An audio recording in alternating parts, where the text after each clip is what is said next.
प्रभु भोज को एक हाथ से अपने माथे से लगाओ।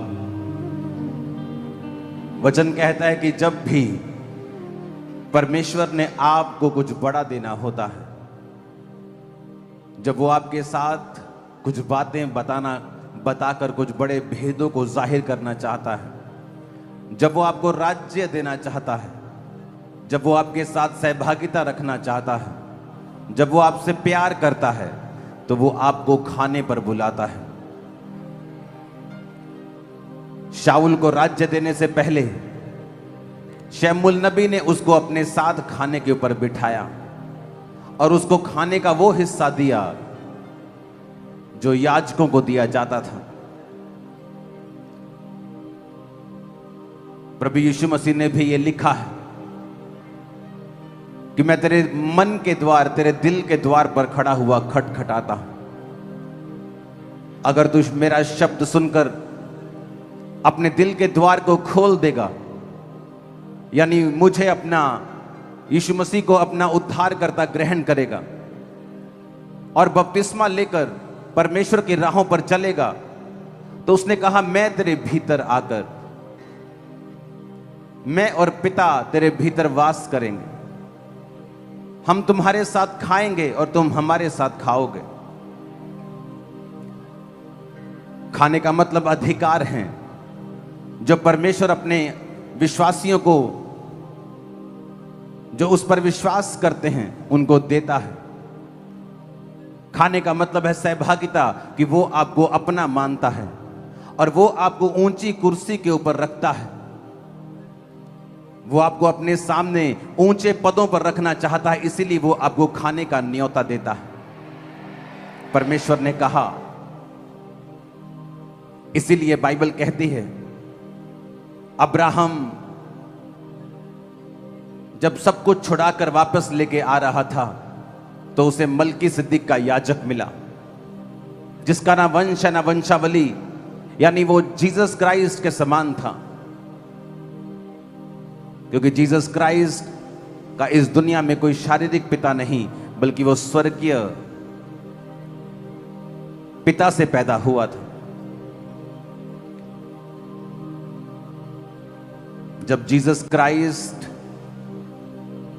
की खून लगी हुई चीजों को जांचा गया, तो उसमें यह पाया गया कि मां की ओर से जितने खून में क्रोमोसोम होते हैं वो सब यीशु मसीह में मौजूद हैं, लेकिन जो मर्द की ओर से होते हैं वो उसमें मौजूद नहीं थे।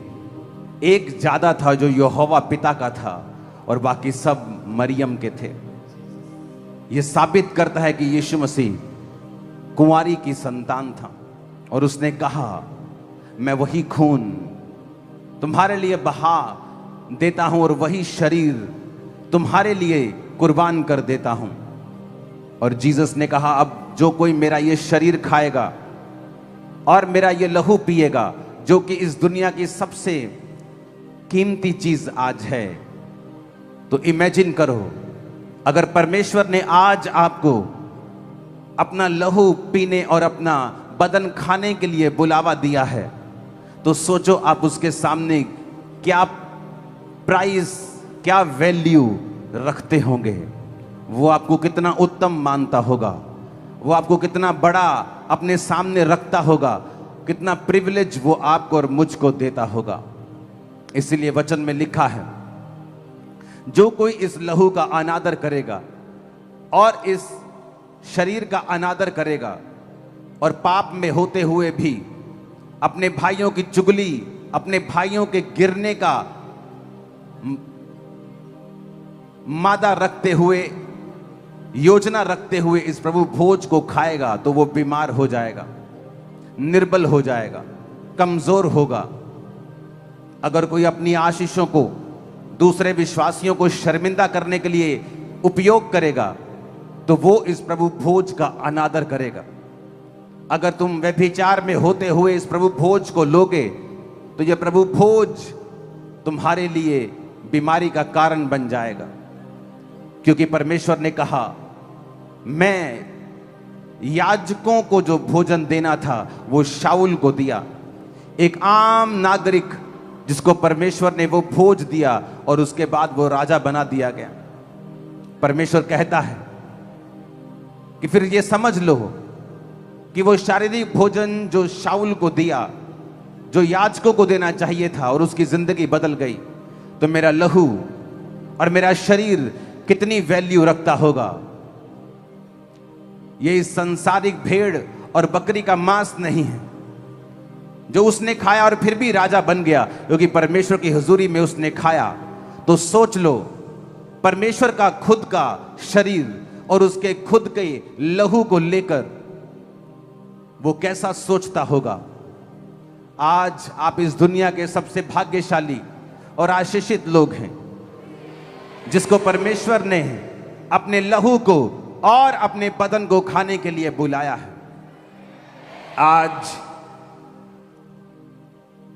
जब परमेश्वर आपको यह दे रहा है, अपनी गलतियों और गुनाहों की क्षमा को मांगते हुए, और खुदा से कहें कि मैं इस प्रभु भोज का अनादर करके बीमार नहीं होना चाहता हूं, तकलीफ में नहीं पड़ना चाहता हूं, क्योंकि वचन कहता है हर एक मनुष्य अपनी ही अभिलाषा में फंसकर और खिंचकर पाप में पड़ता है, और फिर वो पाप मृत्यु को जन्म देता है।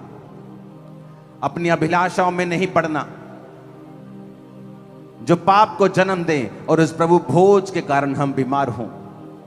एक दूसरे को माफ करके, अपनी गलती और गुनाहों की क्षमा को मांगकर हमें इस प्रभु भोज को लेना है और खुदा से नाता रखना है, क्योंकि परमेश्वर ये भोज इसलिए हमें देता है कि हमें अधिकारों से भरे और अपने साथ संग संग चलाए और हमारे द्वारा वो राज्य करे, और उसका वो वचन पूरा हो जो उसने कहा था कि प्रार्थना करो, हे पिता तेरा राज्य आए, और वो राज्य आत्मिक रूप से स्थापित हो, क्योंकि प्रभु यीशु मसीह शारीरिक राज्य की बात नहीं करते।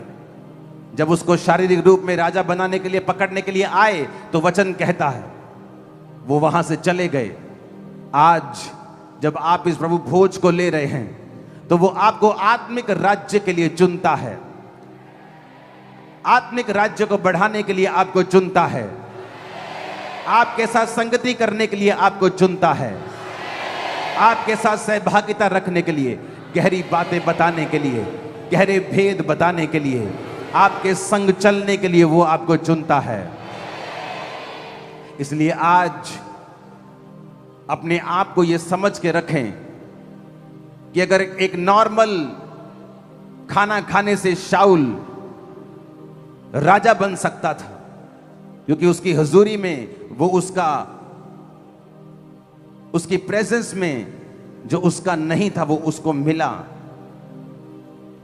वो याजकों का था, तो सोचो जो आपके हाथ में परमेश्वर का बदन पड़ा है, जो आपके हाथ में परमेश्वर का लहू है, वो क्या वैल्यू रखता होगा। वो आपको शाऊल से भी कहीं अधिक बड़ा क्यों ना बनाएगा। वो तो शारीरिक रूप में राज्य करता था, लेकिन परमेश्वर ने आपको बहुत बड़े काम के लिए चुना है। अपने सिरों को झुकाकर परमेश्वर की उपस्थिति में, जब खुदा ने कहा था 38 साल के रोगी को कि फिर से पाप ना करना, तो उसको पता था उसके पाप क्या हैं। हमें पता है हमारी कमियां क्या हैं। अपने सिरों को झुकाकर प्रभु से कहें। बाइबल कहती है जब एक अल्प विश्वासी ने परमेश्वर को कहा कि प्रभु वाकई में मेरा विश्वास थोड़ा है, जब उसके पुत्र में से दुष्ट आत्माएं चेले नहीं निकाल सके, तो परमेश्वर ने चेलों और उस विश्वासी दोनों को डांटा और कहा तुम्हारा विश्वास कहां है, अल्प विश्वासियों। अगर आपके अंदर विश्वास की कमी है तो भी आप प्रभु से कह सकते प्रभु मेरे अविश्वास का उपाय कर, तो वो आपको छुएगा। एक पिता की तरह, एक बाप की तरह आप उससे कुछ भी मांग सकते हैं। अपने सिरों को झुकाकर अपने गुनाहों की क्षमा को मांगते हुए, सब क्वायर, सब कैमरामैन, सब लोग, वॉलंटियर्स, ब्रांचेस, ऑनलाइन देखने वाले लोग, सभी जो बपतिस्मा ले चुके हैं, पापों से तौबा कर चुके हैं, अपना जीवन परमेश्वर के अनुसार बिताना चाहते हैं, क्योंकि इस प्रभु भोज के बाद आप अधिकारों से भर जाएंगे।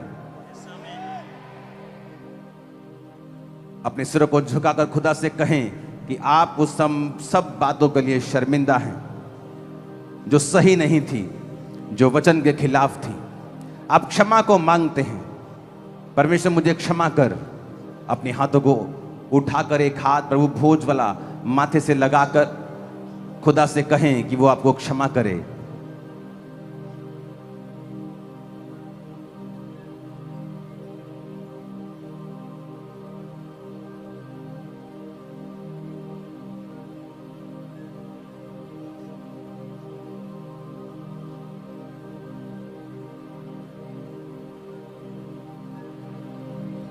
लहू लहू यीशु का लहू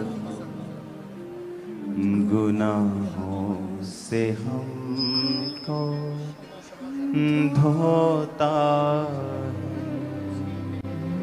लहू लहू यीशु का लहू गुनाहों से हमको धोता है।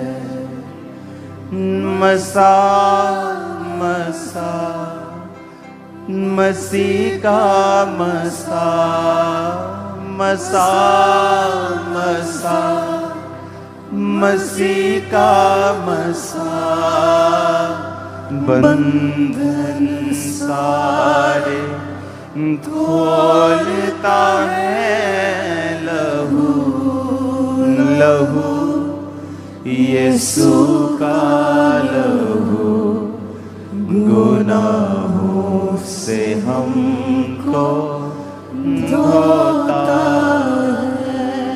अपने हाथों को, एक हाथ को उठाकर एक हाथ से अपने माथे से लगाओ उस रोटी को। परमेश्वर, ये तेरा शरीर जो मेरे लिए तोड़ा गया, तूने कहा इस शरीर के तोड़े जाने से ही तुम चंगे हुए हो।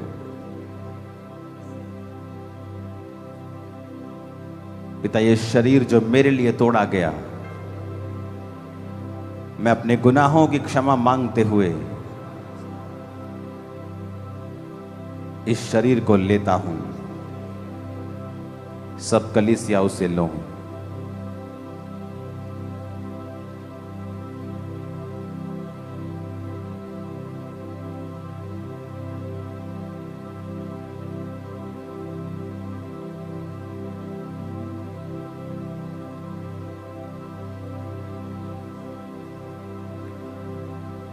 उस बॉटल को खोलो और कहो, परमेश्वर, ये तेरा लहू जो मेरे लिए बहाया गया, मेरे गुनाहों के लिए बहाया गया, मैं डरता और कांपता हुआ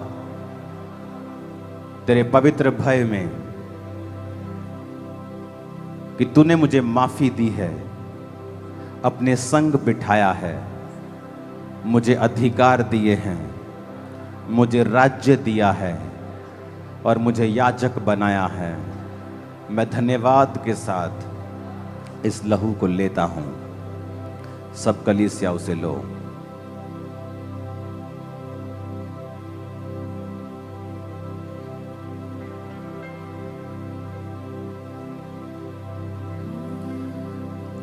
अपने हाथों को उठाकर गैर भाषा में प्रार्थना करेंगे ऊंची आवाज में। जहां मैं इस पिछले 2 हफ्ते में गया हूं और जब प्रकाशित वाक्य की गुफा में मैं गया हूं, उसके बाद जो बाइबल की समझ है, जो हिस्ट्री है, जो बाइबल का प्रकाशन है, वो मेरी लाइफ में पूरा अलग तरह से ओपन हो गया है। वो परमेश्वर ने किया है।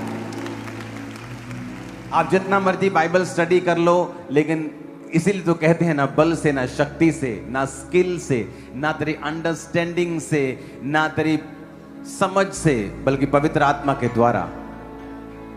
और पवित्र आत्मा जब मुझे उस प्रकाशित वाक्य की गुफा में लेके गया, तो मैं वहां पर किसी जगह की स्तुति नहीं कर रहा हूं, किसी फोटो की स्तुति नहीं कर रहा हूं, किसी चेले की स्तुति नहीं कर रहा हूं, मैं एग्जैक्ट वहां पे लेटा हूं जहां पर प्रभु यीशु मसीह खड़े हुए थे और अपने दास को दर्शन दिया था। और जहां प्रभु यीशु मसीह खड़े हुए थे और जहां प्रभु यीशु मसीह ने बोला था, वहां चट्टान तिड़क गई थी और आगे चल के 3 हिस्सों में हो गई थी। उसका मतलब था त्रिएकता, बाप, बेटा और पवित्र आत्मा। और जब उस गुफा में प्रार्थना मैं कर रहा था, वो पूरी रात मैं सोया नहीं। सुबह प्रार्थना करने के बाद जब मैं वापस अपने रूम में गया तो मैंने अपनी फैमिली को अंदर भेजा और बाहर मेरे रूम के थोड़ा एक जगह बनी हुई थी जहां पर पेड़ ही पेड़ थे और पद्मुस टापू था, और पूरी रात मैं वहां पे प्रार्थना करता रहा। मुझे लगा ही नहीं नाइट खत्म हो गई है। और जब सुबह की भोर उगने लगी तो फिर मैं अंदर उठ के अपने रूम में गया। सेकेंड डे मैंने प्रार्थना की वहां पे, और उसके बाद उस रात को मैंने कुछ घंटे प्रार्थना की क्योंकि मुझे अगली सुबह जल्दी फिर उस गुफा में जाना था। तीसरे दिन फिर मैं उस गुफा में गया और पूरा दिन मैंने उस गुफा में बिताया, और उसके बाद रात मैंने फिर प्रार्थना में बिताई। और जब मैं उस गुफा से बाहर आ रहा था, मैंने अपनी वाइफ को बोला सब कुछ बदल चुका है। उसने कहा हाँ, मुझे भी महसूस हो रहा है, आप जैसे आए थे वैसे नहीं हो।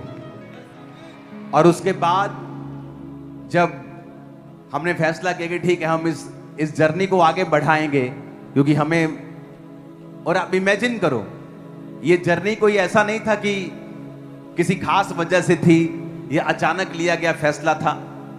इस जर्नी के आपको मालूम, मैं बताता हूं, पतमुस नाम टापू का मैंने सुना था, पर ऐसा पता नहीं था ये क्या है, किधर है। एक परमेश्वर के दास मुझसे मिलने के लिए यहां आए थे जलंधर में। वो बहुत अच्छे परमेश्वर के दास हैं, वो ज्यादा सामने नहीं आते। और उन्होंने मुझे पतमुस नाम के टापू के बारे में वो बात कर रहे थे कि ब्रदर, जब मैं वहां से निकला तो मेरी जिंदगी पूरी बदल गई। ऐसे प्रकाश मुझको होने लगे। बाइबल के जितनी पुस्तकें हैं मेरे सामने खुलने लगी और परमेश्वर मुझे प्रकाश देने लगा। हम सुन रहे थे, मैंने कहा हाँ हाँ ब्रदर, हम भी जाएंगे कभी उधर। और जब मैं स्कॉटलैंड में था तब परमेश्वर ने हमें पुश किया। हमें जबरदस्ती कहने वाली बात है कि ऐसा परमेश्वर ने कुछ काम किया हमारी जिंदगी में, और हम वहां पे गए। और जब पद्मुस नामक टापू से हम निकले अगली जगह के ऊपर, जो कि थिस्सलुनीकि था। अब इमेजिन करो, थिस्सलुनीकि में जब हम बाइबल पढ़ रहे थे तो मुझे 8-8 घंटे, 10-10 घंटे हो जाते थे बाइबल स्टडी करते, और मुझे ऐसा लगता था कि मैं शायद 5 मिनट पहले बैठा हूं।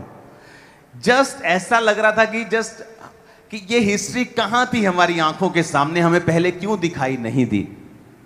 और परमेश्वर का आत्मा उन भेदों को खोलने लगा, और क्रिश्चियनिटी बिल्कुल मेरी आंखों के सामने जीसस क्राइस्ट के दिन से लेके अब तक बिल्कुल क्लियर थे। आज जिस रोम को, जिस वेटिकन सिटी को, जहां पर रोमन कैथलिक्स हैं, उसके बाद रोमन कैथलिक्स 1054 में फिर कुछ लोग ग्रीक ऑर्थोडॉक्स बन गए, वो सारी हिस्ट्री मैंने आपको ऑनलाइन बताई थी। वो रोमन अंपायर जिसने क्राइस्ट को, यीशु मसीह को मारने का हुक्म दिया, वो रोमी हुकूमतें जिन्होंने चेलों को मारा और दफना दिया, वो रोमी हुकूमतें जहां जहां चेलों को पाया, जहां पर आंद्रियास की, यीशु मसीह के पहले चेले की कब्र है, जहां वो मारा गया, मैं वहां गया। वहां पर लूका की कब्र है, जहां लूका जिसका सुसमाचार आप पढ़ते हो। वो लोगों को रोमियों ने मारा, बहुत से परमेश्वर के चेलों को रोमियों ने मारा, बहुत से विश्वासियों को रोमियों ने मारा, रोमी लोगों ने उनका कत्ल किया। जब एक रोमी शासक की पत्नी और उसके साले ने परमेश्वर को कबूल कर लिया तो उसने परमेश्वर के चेले को मार दिया था। लेकिन आज जहां सबसे ज्यादा कत्ल हुए थे परमेश्वर के नाम के लिए, आज वो सेंटर बन चुका है क्रिश्चियनिटी का वर्ल्ड के लिए।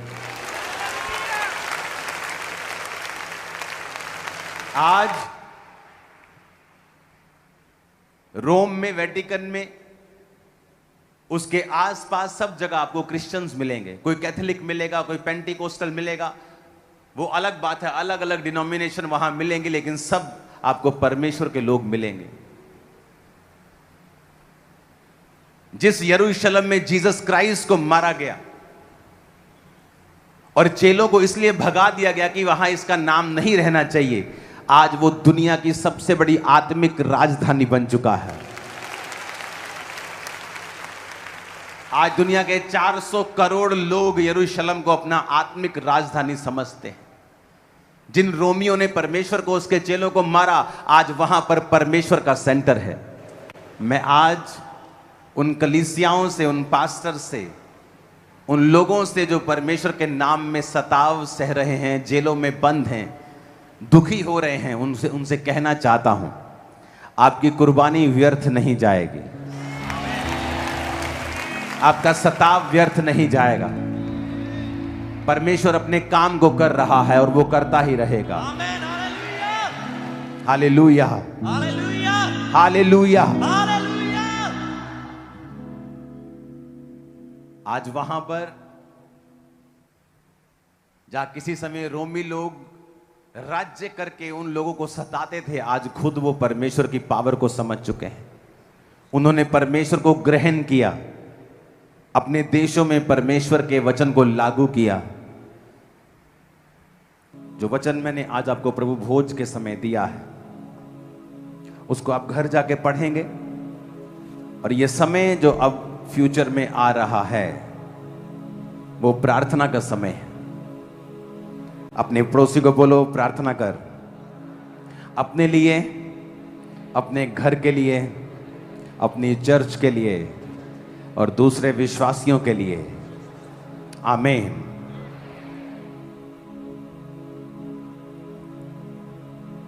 यीशु मसीह ने एक बात बोली है, उसने कहा, तुम नहीं जानते प्रार्थना किस रीति से करनी चाहिए, लेकिन तुम्हारे पिता का आत्मा तुम्हारे अंदर से प्रार्थना करता है। यानी जब हम अपने आप को प्रार्थना में बिठाते हैं तो हमारी प्रेयर रिक्वेस्ट कितनी देर की होती है? आपको कोई हीलिंग चाहिए, कोई प्रार्थना आपकी है, आप 10 मिनट में, 15 मिनट में परमेश्वर को बोल दोगे। लेकिन आगे जब आप पवित्र आत्मा की हुजूरी में बैठे रहोगे, फिर आप क्या प्रार्थना करोगे? क्योंकि फिर आप वही प्रार्थना करेंगे जो पवित्र आत्मा चाहता है, चाहे वो अपने चेलों के लिए करवाए, अपनी कलीसिया के लिए करवाए। और जब आप गैर भाषाओं में प्रार्थना करते हैं, तब परमेश्वर आपके शरीर को, एक किराए के घर को यूज कर रहा होता है। और जब आप प्रेयर में बैठते हैं, चाहे आप गैर भाषा में करें, चाहे आप अपनी भाषा में दूसरों के लिए, कलीसिया के लिए, अपने पास्टर के लिए और दूसरी चर्चेस के लिए, सताव हो रहे लोगों के लिए जब प्रार्थना करते हैं, तो परमेश्वर आपको ब्लेस करता है, क्योंकि आपका शरीर इस्तेमाल हुआ है परमेश्वर के किसी खास काम के लिए। जब परमेश्वर का काम होता है तो शैतान भी अपना पूरा काम करने की कोशिश करता है। जब रोम के साम्राज्य में परमेश्वर का काम हो रहा था और जब प्रभु यीशु मसीह अपने समाचार को दे रहे थे, तो उनको लगा कि ये व्यक्ति बड़ा उलट फुलट कर रहा है, इसको मारने का प्लान बनाते हैं, तभी ये काम खत्म होगा। तो वचन कहता है, उन्होंने उसे पकड़ा और उसे मार दिया। उन्हें लगा अब कोई यीशु मसीह की बारे में बात नहीं करेगा। और वचन में लिखा है कि जब 12 चेले वही नाम लेने लगे और चेले वही नाम लेने लगे, उन्हें लगा अब लगता है इनको खत्म करना पड़ेगा। याकूब को मरवा दिया, कलीसियां तितर बितर हुई, उन्हें लगा अब यह काम खत्म हो गया। लेकिन वचन कहता है वहां से कलीसियां निकलकर आगे तुर्की की तरफ, जो कि एक समय क्रिश्चियनिटी का सेंटर बन गया था, तुर्की, उसका इस्तांबुल, जो आज टूरिज्म का हब है दुनिया का, मेडिकल का हब है दुनिया का, वो क्रिश्चियनिटी का गढ़ बन गया, क्योंकि वहां पर इफिसुस की कलीसिया, जितनी प्रकाशित वाक्य की कलीसिया, पौलुस वहां कलीसिया स्थापित करता है, यूहन्ना प्रकाशित वाक्य वाला वहां पे कलीसिया स्थापित करता है, और वो लोग आगे चलते चलते चलते इटली से लेके पूरे नीचे ईरान, इराक, सीरिया से लेके ऊपर पूरे यूरोप से लेके जहां जहां भी लोग रहते थे, और थोमा भारत में, केरला में आता है और परमेश्वर का सुसमाचार सुनाता है। रोमियो को लगा कि अब इनको मार देंगे और सुसमाचार का काम खत्म कर देंगे, और उन्होंने परमेश्वर के लोगों के ऊपर मृत्यु दंड देने शुरू किए। और एक समय आया जब रोम परमेश्वर की क्रिश्चियनिटी का सेंटर बन गया, और रोम में जो बिशप थे उन्होंने वहां पर आत्मिक और शारीरिक दोनों तरीकों के साथ वहां पे राज्य किया। और उसके बाद आज हम जानते हैं, आज जब आप क्रिश्चियनिटी की बात करते हैं, जब पोप की बात करते हैं, रोमन कैथलिक्स की बात करते हैं, तो वो रोम की बात करते हैं। उसके आसपास बहुत सारे लोग, कुछ पेंटिकोस्टल में हैं, कुछ मेथोडिस्ट हैं, कोई कुछ है, लेकिन सब क्रिश्चियंस हैं, और परमेश्वर का राज्य वहां स्थापित होता है। बार बार लोग ये सोचते आए कि हाँ, हम इनका विरोध करेंगे, इनको फंसाएंगे, फिर इनको मारेंगे, और ये परमेश्वर का काम रुक सकता है। परमेश्वर का काम रुकने वाला नहीं। आपको प्रार्थना करनी है, क्योंकि जब आप परमेश्वर के राज्य के लिए, उसके विजन के लिए प्रार्थना करते हैं, आपकी पर्सनल प्रेयर्स भी परमेश्वर उनका आंसर देता है। जब आप अपनी लाइफ को परमेश्वर के राज्य के लिए डेडिकेट कर देते हैं, तो परमेश्वर जानता है कि आपको पर्सनली किन चीजों की जरूरत है। आसान है, यीशु मसीह ने कहा, मेरा बोझ उठाना, और तुम्हारा बोझ मुश्किल है। अगर एक व्यक्ति, परमेश्वर कहता है कि अगर तू थका हारा, बोझ नीचे दबा हुआ, मेरे पास आ, मैं तुम्हें विश्राम दूंगा। मेरा बोझ उठा, मेरा क्रूस उठा जो नरम है, मेरा बोझ सहज है, मेरा बोझ हल्का है, और अपना बोझ मुझे दे दे। आज एक आदमी जब उसकी गलत शादी होकर हो जाए, तो उसकी पूरी जिंदगी बर्बाद हो जाती है। उसका पैसा, उसकी कमाई हुई दौलत, उसका पीस, अगर उसके बच्चे हैं, वो फैमिली लाइफ, पूरी उसकी फैमिली लाइफ शैतान मिस कर देता है। लेकिन अगर आप परमेश्वर के राज्य के लिए जी रहे हो, अगर आपका जीवन प्रार्थना वाला है, आपका मकसद परमेश्वर का काम करना है, तो परमेश्वर मेक श्योर करता है कि आपका लाइफ पार्टनर जब आपकी लाइफ में आए, तो वो परमेश्वर की ओर से हो और वो आपको तंग ना करे। वो मेक श्योर करता है कि तुम्हारी लाइफ में शैतान कोई काम ना कर पाए, कोई एक्सीडेंट की पावर तुम्हारी लाइफ में काम ना करे, शांति तुम्हारी जिंदगी का हिस्सा रहे। क्यों? क्योंकि तुमने अपना जीवन जो है वो परमेश्वर को दे दिया है, और तुम प्रार्थना करने वाले हो, उसके राज्य के लिए प्रार्थना करते हो, उसके चेलों के लिए प्रार्थना करते हो, उसकी कलीसिया के लिए प्रार्थना करते हो, जहां जहां सताव है उन लोगों के लिए प्रार्थना करते हो, तुम बीजों को बोते हो, तुम फास्टिंग करते हो उन लोगों के लिए, तुमने अपना जीवन परमेश्वर को दे दिया है, तुम अन्य जाति लोगों के साथ सुसमाचार को शेयर करते हो, तुम अपने विश्वास के बारे में उनको बताते हो, तो परमेश्वर देखता है कि तुम्हारा जीवन जो है वो मसीह में है। फिर वो सुरक्षित रहता है, आशीषित रहता है, और वो तुम्हारी अगुवाई करता है। और अगर तुम किसी गलत दिशा में जाने वाले होगे, वो तुम्हारी अगुवाई करके तुम्हें वहां से रोक देगा। मैं आपको बता रहा हूं, कई बार परमेश्वर हर बार आपके कानों से बात नहीं करता, आपकी स्पिरिट से बात नहीं करता। जब आप परमेश्वर में पूरे होते हैं, वो आपके आसपास ऐसा एटमॉस्फेयर बना देता है कि आप गलत दिशा की ओर जा ही नहीं पाते हैं। मुझे आज भी याद है, एक जन का मुझे फोन आया साउथ इंडिया से, और एक ऐसा परमेश्वर का सेवक जो करप्ट हो चुका था और फेक प्रोफेसीज करता था, और उसका फोन आया कि मैं वहां पे आ रहा हूं। और परमेश्वर जानता था, मुझे नहीं मालूम था उस समय, क्योंकि उसकी सच्चाई भी मुझ पे जाहिर नहीं हुई थी। मुझे मालूम नहीं था कि वो फेक है या नहीं। मैं उसको एक अच्छा मैन ऑफ गॉड समझता था, जेन्युइन समझता था। और एक दिन सुबह हम उठते हैं, जब हम जाने वाले थे 1 दिन के बाद, और मैं और मेरी वाइफ हम दोनों उठे और हम दोनों को 101, 102, 103 बुखार था। हमें ऐसा बुखार ना कभी पहले हुआ था, ना उसके बाद आज तक कभी हुआ है। और हम दोनों हैरान हैं, हमसे उठ नहीं हो रहा, हमें बुखार, बहुत गहरा बुखार है, गला दिमाग सब जकड़ा हुआ है। कोविड के पहले की बात है। तो हम बड़े हैरान है कि चलो एक जन को होता है थोड़ा सा, फिर उसका बढ़ जाता है, फिर अगले को होता है, ऐसे ऐसे फैलती है नई चीजें। एकदम से मतलब रात को हम बिल्कुल ठीक हैं, कल सुबह बिल्कुल ठीक थे, एकदम से सुबह उठे और हमारा गला, हमारा सब कुछ अंदर से जकड़ा हुआ, बुखार 103 है, उठ नहीं हो रहा, बिल्कुल हिम्मत नहीं है कि बेड से उठ जाएं। हमने कहा ये क्या हो गया, चलो देखते हैं। अगले दिन पैरासीटामोल खा के देखते हैं, वो ठीक नहीं हो रहा है।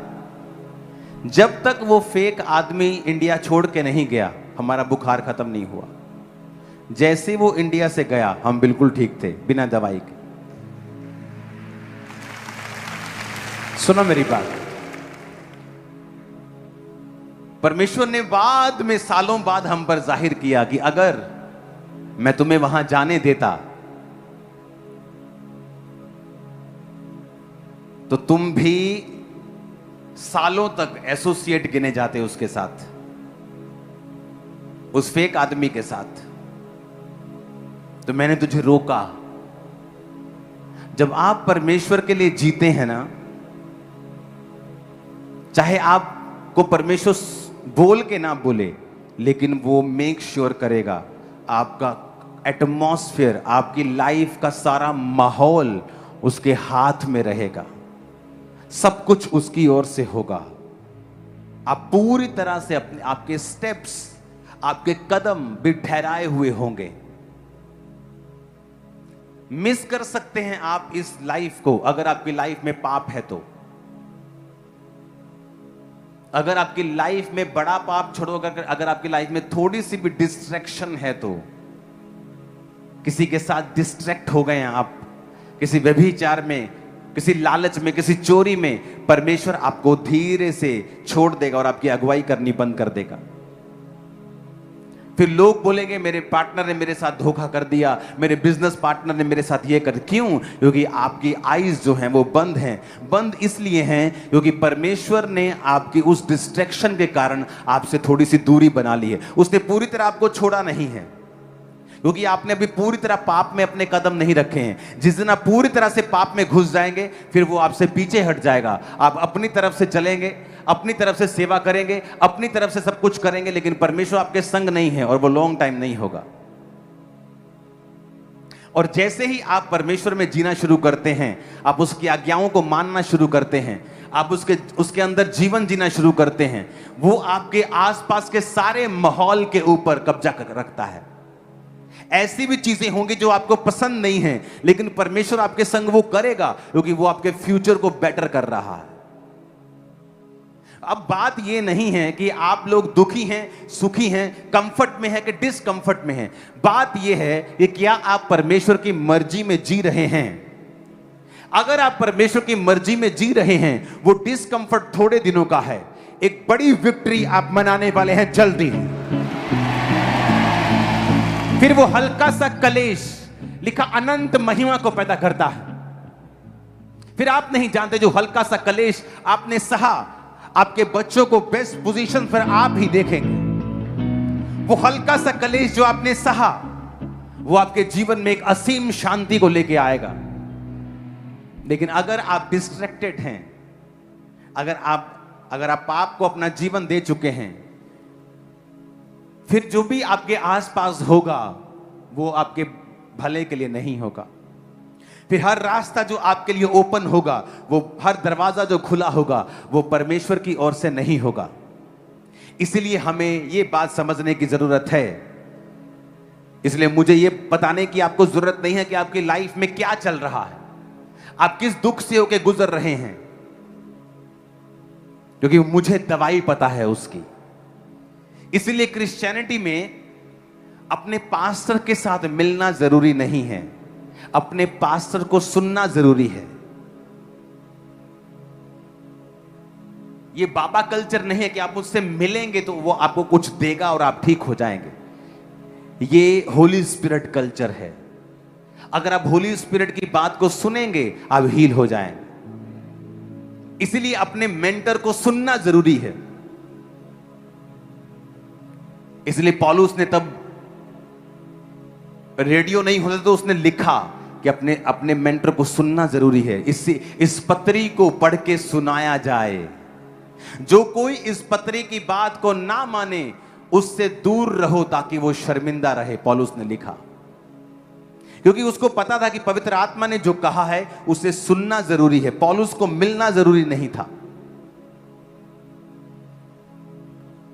जब आप ये बात समझ लेंगे कि कोई मायने नहीं रखता आपकी जिंदगी में कितनी बड़ी मुसीबतें चल रही हैं या किस हार्डशिप से आप गुजर रहे हैं, किस मेंटल स्टेट से आप गुजर रहे हैं, जरूरी यह है कि क्या आप परमेश्वर में हैं, क्या आपने अपना जीवन परमेश्वर में सुदृढ़ किया है, क्या आपने प्रार्थना वाला जीवन रखा है, क्या आपने पवित्रताई वाला जीवन रखा है, क्या आपने चेलों वाला जीवन आप जी रहे हैं। अगर आपने रखा हुआ है तो सब बातें मिलकर भलाई को पैदा कर देंगे।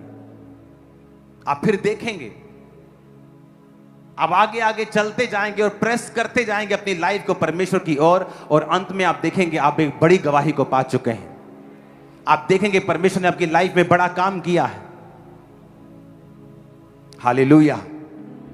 इस थर्सडे को, जो आने वाला थर्सडे है, 3 दिन बाद हम फुल नाइट प्रेयर करेंगे खामरा चर्च में। फुल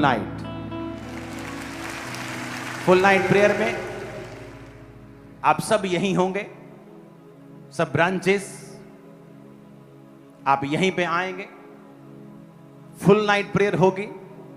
अगर उस दिन पंजाब बंद हुआ या कुछ भी ऐसी कॉल हुई तो याद रखो आप नाइट प्रेयर में आ रहे हैं। वो प्रेयर 8-9 बजे शुरू होती है, तो उसके लिए कोई बंद की प्रॉब्लम भी नहीं होगी, क्योंकि ये सब चीजें 5-6 बजे के बाद खत्म हो जाती हैं। तो आप आराम से चर्च आ सकते हैं और फुल नाइट 5 बजे तक हम प्रार्थना करेंगे। और थर्सडे को हम डे नाइट का फास्ट रखेंगे। जो डे नाइट फास्टिंग करेंगे वो चर्च में सुबह आने की कोशिश करें और सुबह से आकर चर्च में प्रार्थना करें। और उसके बाद फिर शाम को जब सब लोग होंगे तो 8 बजे 9 बजे हम उस मीटिंग की शुरुआत करेंगे और फुल नाइट प्रेयर करेंगे, और सुबह 5 बजे हम सब अपने फास्टिंग को ओपन करेंगे और फास्टिंग करेंगे। आपको फास्टिंग के जो पॉइंट है वो बता दिए जाएंगे। और हमें इस प्रेयर में रहना है, अपने लिए, फ्यूचर के लिए, खुदा के दासों के लिए, कलीसियाओं के लिए, सताव के लिए, परमेश्वर की मदद के लिए। और मैं आपको बता रहा हूं, परमेश्वर ने आपको बड़े कामों के लिए चुन लिया है। आप आम कलीसिया नहीं हैं। पूरी दुनिया में आपकी बात हो रही है। पूरी दुनिया में मैं आपको बता रहा हूं।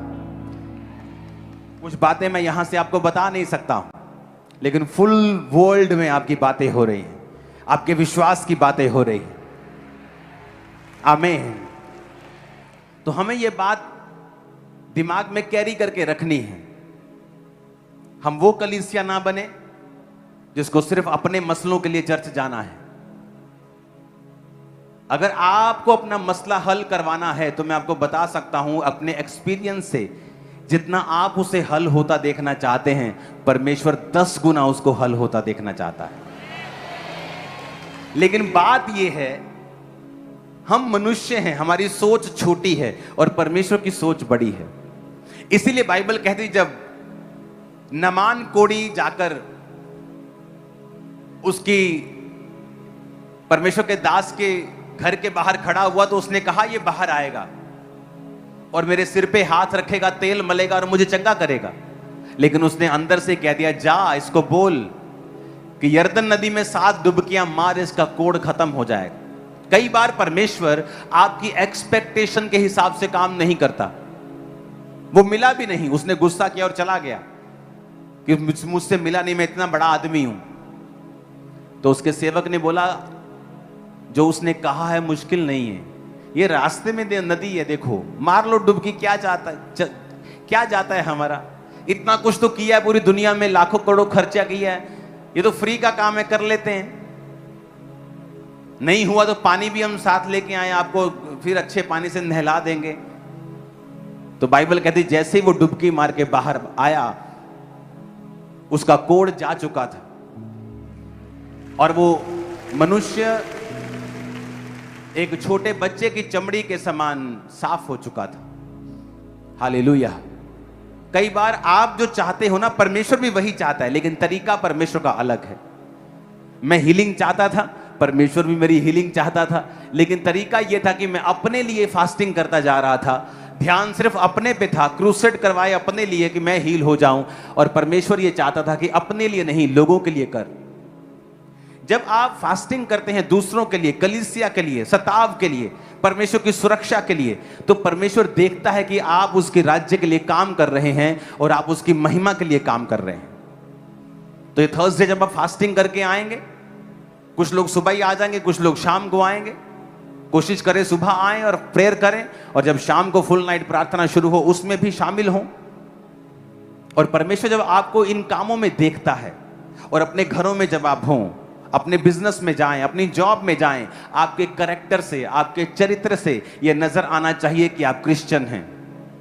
आपके डेली अफेयर, डेली कामों से, डेली आपकी डीलिंग, हैंडलिंग से, जो आप लोगों से करते हो, स्टाफ से करते हो, बॉस से करते हो, अन्य जातियों से करते हो, उनको नजर आना चाहिए कि तुम क्रिश्चियन हो। तुम्हारे स्वभाव से, तुम्हारी वफादारी से, तुम्हारे उस नेकपन से उनको मालूम होना चाहिए कि तुम इनडायरेक्ट उनको प्रचार कर रहे हो। हालेलुया। ऊंची आवाज में कहो हालेलुया। और अगर हम ऐसा नहीं करते हैं तो हम पीछे हैं। हमने क्रिश्चियनिटी को पूरी तरह पहना नहीं, हम इसका मतलब नहीं समझे, हम नहीं समझे हम जगत की ज्योति हैं, पृथ्वी के नमक हैं, प्रिजर्वर हैं, रास्ता दिखाने वाले हैं, लाइट हैं हम। अपने पड़ोसी को ऊंची आवाज में कहो, तुम रोशनी हो, तुम नमक हो, तुम रास्ता दिखाओगे, तुम सुरक्षित रखोगे, तुम प्रिजर्व करोगे। ऊंची आवाज में कहो, तुम नमक हो। आमीन, आमीन। टमाटर खराब हो जाएंगे तो उसको खाद बना दोगे आप। चिकन खराब हो गया तो उसको खाद बना दोगे, उसको फिर अपने पौधों में डाल दोगे। लेकिन वचन कहता है अगर नमक खराब हो जाए फिर वो किसी काम का नहीं। आम का पेड़ सूख जाए तो बैट बल्ले बना दोगे, थापियां बना दोगे, फर्नीचर बना दोगे, लेकिन लिखा अगर अंगूरों की बेल सूख जाए फिर वो किसी काम के नहीं, जलाने के काम आती है। तो या तो आप लोग ऊपर रहोगे, बेस्ट रहोगे, टॉप पे रहोगे, या बिल्कुल नीचे। ये आपकी मर्जी है आप कहां रहना चाहते हैं। या तो टॉप आपके लिए रखा है या बिल्कुल नीचे रखा है। या तो आप टॉप का जीवन जियोगे, लेकिन अगर बिगड़ गए तो परमेश्वर ने कहा अन्य जातियों से भी ज्यादा श्राप तुम्हारे जीवन में होंगे। जो अन्य जातियां झेल रही हैं तुम उनसे ज्यादा झेलोगे, जो उनके जीवन में दुख हैं तुम्हारे जीवन में उससे भी ज्यादा दुख होंगे।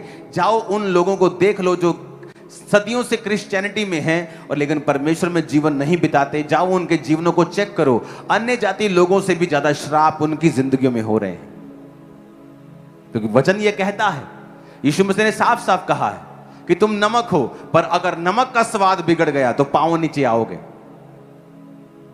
अगर रोटी का स्वाद बिगड़ गया, सब्जी का स्वाद बिगड़ गया, तो वो कूड़े में जाके उसकी रिसाइकलिंग हो जाएगी, वो खाद बन जाएगी। अगर नमक का स्वाद बिगड़ गया तो किसी काम का नहीं, वो मनुष्य के पैरों के नीचे रौंदा जाएगा।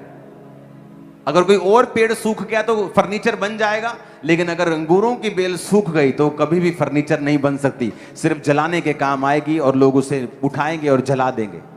तो या तो आपके लिए बेस्ट रखा है तो या वर्स्ट रखा है, बीच का कुछ आपके लिए नहीं है। तो मेरी विनती है आपसे बेस्ट को चुने, परमेश्वर के राज्य के लिए अपने आप को अवेलेबल रखें, एक ऐसा जीवन जिएं कि शैतान आपकी जिंदगियों से शर्मिंदा रहे। आमीन। अपने आप को तैयार करके रखें। मैं इस बात से आनंदित था और सबसे ज्यादा खुश मैं इस बात से था कि मैं चर्च में मौजूद नहीं था, फिर भी इस चर्च की गैदरिंग बढ़ रही थी, लोग ज्यादा थे इस चर्च में। ये उस बात की निशानी है कि आपने इस बात को पूरा किया है कि हमें सुनना जरूरी है, हमें देखना जरूरी नहीं, मिलना जरूरी नहीं, हमें सुनना जरूरी है। आप परमेश्वर के घर में हो, आप वचन सुनने के लिए आए हो, परमेश्वर की मर्जी सुनने के लिए आए हो। हालेलुया। मिस आप भी कर रहे थे, मिस मैं भी आपको कर रहा था, लेकिन आपका चर्च में मौजूद रहना उन मीटिंग्स के दौरान और भारी गिनती में, यह साबित करता है कि परमेश्वर आपसे खुश है। यह साबित करता है कि आपने प्रभु के वर्ड को फॉलो किया है, आप एक जीवित कलीसिया हैं। आमीन, आमीन। इस कलीसिया के एक दो लोग जो बिल्कुल नए होते हैं, उनसे सवाल जवाब करके इस पूरी कलीसिया की मैच्योरिटी को आंकने की कोशिश कभी मत करें। हालेलुया। कलीसिया मैच्योर होती है अपने कामों से, कि उसका सेवक वहां पे फिजिकली मौजूद नहीं है तो भी वो पूरे के पूरे 102% चर्च में है। मैं लोगों को बता दूं, खामरा चर्च ऐसी चर्च है, जब मैं अनाउंस करता हूं सीड की तो लोग मुझे बताते हैं, जब हम सीड बोलते तो लोग हमारी चर्च में आते नहीं। मैं कहा खामरा चर्च ऐसी चर्च है जिस दिन मैं सीड अनाउंस करता हूं, अब उस तरह से अनाउंस करने की जरूरत नहीं पड़ती है, लेकिन जब सीड अनाउंस होता है तो लोग चर्च में रेगुलर संडे से ज्यादा होते हैं। ये मैच्योरिटी साबित करती है, चर्च मैच्योर है स्पिरिट में, आत्मा में। लोगों को लगता है कि भीड़ बहुत है तो शायद ये लोग भीड़ का हिस्सा हैं, इनमें वचन की नॉलेज नहीं है, परमेश्वर को जानते नहीं है। आपने उन एक दो लोगों को सुना होगा और देखा होगा जो अभी इमैच्योर है, जो नए आए हैं, लेकिन आप इस कलीसिया की हिस्ट्री नहीं जानते हैं। ये पानी में बैठकर वचन सुनने वाली है, ऐसे पूरा गोडे गोडे पानी में। फोटोज हैं हमारे, अभी कुछ ही दिनों की ये बात है। ये छतें तो अब पड़ी हैं, 1-2 साल पे हुए हैं, अभी तो 1-2-3 साल हो गए होंगे। ये बारिशों में भी चली है, 50 डिग्री टेम्परेचर में भी चली है, 0 डिग्री में भी चली है। ये रुकी नहीं, ये थकी नहीं, ना थकेगी ना रुकेगी, इन जीसस नेम। हालेलुया। आप लोगों के लिए एक विश्वास का जरिया बने हो। ये कलीसियाओं को बनाने के लिए, चर्च बनाने के लिए पैसों की जरूरत नहीं है, फॉरेन फंडिंग की जरूरत नहीं है। लोग बोलते हैं फॉरेन फंडिंग, फॉरेन फंडिंग। इतने 1000 करोड़ का चर्च बन रहा है, तुम्हारे रिश्तेदारों ने सब चेक किया जब वो आए थे। एक एक, मैं बोलता हूं लोगों को, तुम बिल मत मांगो चर्च का, सुनो, तुम बिल मत मांगो चर्च का, तुम चर्च के अंदर जाके हाथ लगाओ, पिलर के किस हिस्से का बिल चाहिए, पक्का मैं तुम्हें दूंगा। तुम ये मत कहो कि ये मेरे को ये पूरी छत का बिल दे दो। छत छोड़ो, तुम छत के किसी डिब्बे पे हाथ लगाओ, मैं उसका बिल निकाल के तुम्हें दे दूंगा। तुम फॉरेन फंडिंग की बात करते हो, यहां के लोगों के एड्रेस दे दूंगा जिन्होंने बोया, यही पंजाबी लोग, तुम्हारे मोहल्ले के लोग दे दूंगा मैं। हालेलुया। आप लोगों ने इस चर्च को बनाया है। आमीन। एक एक ईंट, एक एक, जब टीम ये चर्च बना रही थी तो उसने कहा आप जीएसटी क्यों भर रहे हैं इतना, बिल लेने की जरूरत नहीं। मैंने कहा नहीं, आप नहीं जानते हम क्या कर रहे हैं। एक एक चीज का बिल, एक एक ईंट का बिल, एक एक पत्थर का बिल, फाउंडेशन के बिल से लेके जो दिख रहा है, जो नहीं दिख रहा, एक एक चीज का बिल लेकर वो सबमिट किया हुआ है डिपार्टमेंट को हमने।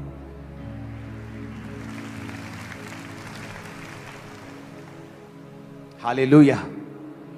आप लोग बारिशों में भी खड़े रहे हो, 50 डिग्री टेम्परेचर में भी खड़े रहे हो, 0 डिग्री पे भी खड़े रहे हो। आप एक उदाहरण बन गए हो वर्ल्ड के लिए। पौलुस की कुछ कलीसियाएं उदाहरण बन गई थी बोने में, कुछ कलीसियाएं विश्वास में, कुछ कलीसियाएं उसको सपोर्ट करने में। आप एक वर्ल्ड की वो कलीसिया बन गए हो जो उदाहरण है। ये कलीसियाओं को चलाने के लिए पैसा नहीं चाहिए, फैंसी चर्चेस नहीं चाहिए, बस परमेश्वर के वचन के लिए प्यासा एक सेवक हो और उसके साथ वो लोग जो उसके वचन को सुनना चाहते हैं और परमेश्वर के साथ चलना चाहते हैं। बाकी चीजें अपने आप आ जाएंगी। उसने कहा जो तू कर रहा है करता रह, तेरा इंतजाम मैं करूंगा। आमीन। अगर फॉरेन फंडिंग होती तो चर्च कब का बना के मैं बैठा हुआ होता, लेकिन जल्दी ये चर्च पूरा हो जाएगा आपकी आंखों के और मेरी आंखों के सामने। आमीन, आमीन। प्रार्थना में रहिएगा। आने वाले दिनों हफ्तों में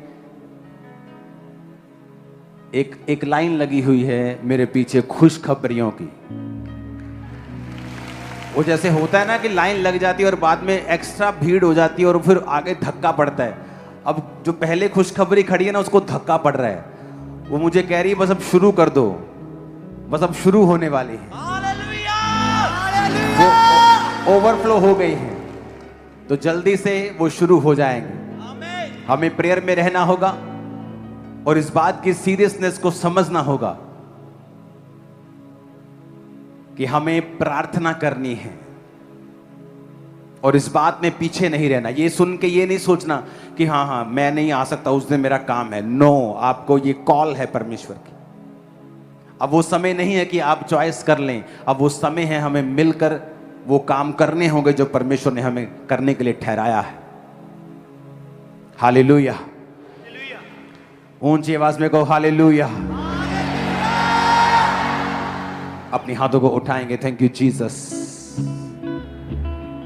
खुदावंद की सुरक्षा को, उसकी बरकत को, उसकी आत्मिक उन्नति को मांगेंगे इस चर्च के लिए, अपने लिए, अपने लोगों के लिए, भारत के लिए। अपने हाथों को उठाएं।